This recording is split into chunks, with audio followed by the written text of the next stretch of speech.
একটা breaking news আপনাদের দিতে চাই, এটা পাবলিক ইন্টারেস্টে আপনাদেরকে দিচ্ছি। দয়া করে কারোর ফাঁদে পা দেবেন না। রেজিস্ট্রেশন ম্যান্ডেটারি, যেভাবে এসআইআর এ আপনার নাম নথিভুক্তকরণ ম্যান্ডেটারি, ঠিক সেভাবে ওয়াকফ এই সেন্ট্রাল পোর্টাল উমিদ, সেখানে ওয়াকফ সম্পত্তির তথ্য জানানো বাধ্যতামূলক।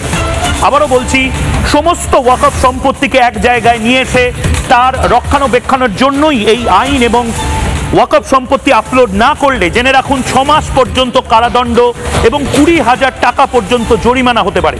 আবারও বলছি, আইন অনুসারে, আইনের নির্দিষ্ট ক্লজ অনুসারে ওয়াকফ সম্পত্তি আপলোড না করলে 6 মাস পর্যন্ত কারাদণ্ড এবং 20,000 টাকা পর্যন্ত জরিমানা হতে পারে। যারা এই পোর্টালে সম্পত্তি নথিভুক্তি করবেন না, তাদের সম্পত্তির অবস্থা বাতিল করা হতে পারে এবং ওয়াকফ ট্রাইব্যুনালের নির্দেশে পুনরায় নথিভুক্তিকরণ করতে হবে। অর্থাৎ রেজিস্ট্রেশন করে আপনার সমস্ত ডকুমেন্ট আপলোড করতে হবেই,